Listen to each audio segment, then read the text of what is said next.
기동민 간사님, 질의하십시오. 네, 예. 분위기가 너무 그렇습니까? 질의하십시오, 차분하게. 네. 그 법사위원장님께 차분하게 질의하라니까 차분하게 하겠습니다. 장관님 세상과 많이 소통하시기 위해서 노력하시는 거 지난번에 제가 한번 확인했습니다. 챗 GTP 관련해서 어떻게 법무행정이 활용될 수 있겠냐라는 취지로 물어봤었고 그것에 대해서 이러저러한 구상과 접속 이런 부분들 주시길래 막힌 분이 아니다 이런 생각을 했었어요. 근데 오늘 이제 질의답변 과정 속에서 제 느낌은 조금 더 마음을 열어놓고 세상과 소통했으면 좋겠다 이런 생각을 했습니다. 명심하겠습니다. 뭐 보고 싶은 것만 보지 않았으면 좋겠어요. 예. 그리고 한 단락만 가지고 정당성을 삼지 않았으면 좋겠습니다. 그 헌재 공보관이 이름이 같으세요. 김동훈 공보관이세요. 저는 그건 모르고요. 보도만 봤습니다. 근데 그 김동훈 공보관께서 한동훈 장관께서 자기의 말씀을 인용해서 시행령 관련해서 인용해서 말씀을 주신 것에 대해서 보도자료를 하나 냈습니다. 헌재 공보관이 알립니다. 검수완박 결정 관련해서 작은 오해가 있는 것 같아 바로 잡습니다. 오늘 오전 법무부 시행령에 관한 한동훈 법무부 장관의 간단한 발언이 있었습니다. 헌재 관계자 멘트를 인용해 시행령은 이번 심판 대상에 포함되지 않았다며 바뀐 법률에 기초해 시행령이 만들어졌기 때문에 법률이 유지되면 시행령도 바꿀 이유가 없을 것이라고 설명했다라는 기사인데 제가 말한 취지는 시행령이 합헌적이라거나 유효하다거나 하는 내용에 대한 평가가 아니고 이번 결정은 시행령에 직접적인 영향을 미치지 않는다는 일반적이고 절차적인 문제에 대한 설명일 뿐입니다. 오해 없으시길 바랍니다. 헌재 김동훈 공보관 드림하고 편지를 하나 쓰셨네요. 제 이해하고 똑같은데요? 다른 말씀을 제가 드리려고 하는 게 아니라 이분 입장에서는 장관님의 말씀에 본인의 견해가 편파적으로 인용되고 있는 것 같아서 발끈하신 거죠. 그래서 저는 장관이라는 직책 국무위원이라는 직책이기 때문에 좀 더 엄중하게 사려 있게 판단하시고 말씀 주셨으면 좋겠다는 말씀을 드리는 거고요. 두 번째 또 사례를 한번 말씀드려보면요. 아까 이제 김의겸 의원께서 쭉 질의를 이어가는 과정 속에서 정순신 전 검사에 대한 이력을 얘기하면서 대검찰청 부대변인 이런 얘기를 했었어요. 그러니까 이제 그런 직책이 없다는 취지로 말씀을 주셨고 그리고 국민의힘 의원님들께서 누구를 뭐 이렇게 거론해서 말씀드릴 게 아닙니다.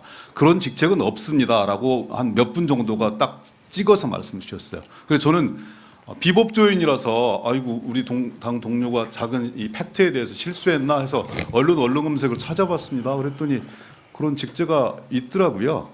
직제가 있지는 않고요. 연구관 그러니까 그런 것 같아요. 그런 보도 자료가 나왔고 아마 그게 인사정보 기록에 있기 예. 때문에 이제 그런 게 나간 것일 예. 텐데 제가 드리는 말씀은 뭐냐면 작은 사실인데 예단하고 단언해서 말씀 주시는 분위기라는 거죠. 이 앞에 계신 분들도 마찬가지예요. 어떤 말씀이 있냐면 메신저를 공격하는 거거든요. 비법조인 잘 알지도 못하면서 왜 저런 얘기를 하지? 그런데 국회의원이 어떤 문제 제기를 할 때는 일정한 근거를 가지고 문제 제기를 하는 거잖아요. 그런 것에 대해서 열려서 들을 마음의 준비가 돼 있어야 된다. 안 그러면 퉁퉁 튕겨져 나가는 거죠. 그러다 보니까 사실상 현실에서 많은 어려움들이 발생을 합니다. 인사검증 문제도 마찬가지예요. 구조적인 문제라고 말씀 주셨죠. 구조적인 문제가 맞습니다. 그런데 제가 생각하는 구조적인 문제는 장관님이 생각하는 구조적인 문제와는 좀 다른 차원의 구조적인 문제입니다. 임사검증 시스템 전체에 대한 문제 제기를 말씀을 드리는 겁니다. 인사를 추천하는 단위, 인사를 검증하는 단위, 또 그 최종 결정하는 단위, 그리고 국정의 최고 책임자까지 전부 다 검사 일색으로 다 짜여져 있어요. 제가 이분들의 이름을 실명을 일일이 거론하지 않는다 하더라도 그렇게 짜여져 있다는 것을 언론이 알고 모든 국민들이 알고 있습니다. 이렇게 편파적이고 편향적인 인사검증 시스템이 제대로 작동되지 않고 있다 이렇게 생각하는 거예요, 국민들이. 그래서 인사 책임에 대해서 누군가가 인사검증에 대한 오류에 대해서 책임져야 된다라고 생각하는 국민들이 여론조사를 보면 한 여론조사를 보면 75%가 책임져야 된다고 얘기하고 있고요. 그 맨 첫 번째 법무부가 책임 있다 이렇게 얘기해요. 장관님께서는 구조적인 문제이고 본인이 소상하게 밝히지 않으면 이게 이 개인 이 정보와 맞물려서 대단히 어려운 신상의 문제가 있기 때문에 대단히 어렵다라고 말씀 주시지만 국민들이 준연하게 그 책임을 묻고 있는 거라고요. 국민들이 이렇게 말씀 주시는 게 정치적 책임입니까? 정치적 주장입니까? 당연히 국민들로서 인사검증 시스템이 제대로 갖추어졌으면 하고 생각하는 당연한 마음 아니겠습니까? 근데 거기에 대해서 아무도 책임지겠다고 얘기하지 않아요. 대통령 인사비서관이 책임지겠다고 얘기합니까? 공직기관 비서관이 책임지겠다고 얘기합니까? 아니면 정순신 사태를 통해서 봤듯이 경찰청장 모든 인사검증 시스템 전부 다 법무부에게 있었다고 책임 전가하기 급급합니다. 용산에서도 대통령실에서도 아무도 책임지지 않습니다. 정치적 책임을 느낀다라고 말씀 주시고 계시지만 장관께서도 시스템을 개선하겠다고 말씀 주시는데요. 그거 되게 맞는 얘기면서도 무책임한 얘기입니다. 당선된 지 1년이 지났고요. 정부만 출범한 지 곧 1년이 다 되는 시기예요. 근데 지금도 시스템을 검증하고 있습니까? 이 대안에 대해서 고민하고 있습니까? 전체를 바꿔야 되는 거예요, 이제. 그리고 그 책임에 대해서 적어도 국정을 함께 책임지고 있는 국무위원인 각별한 정치적 위상을 갖고 있는 한동훈 장관께서는 좀 더 엄중하게 국민 앞에 사과하고 정치적 책임을 져야겠다고 말씀 주셔야 되는 게 당연한 목소리 아니겠습니까? 국민들의 이런 목소리를 대신해서 국회의원들이 질의를 드리고 있는 겁니다, 장관님.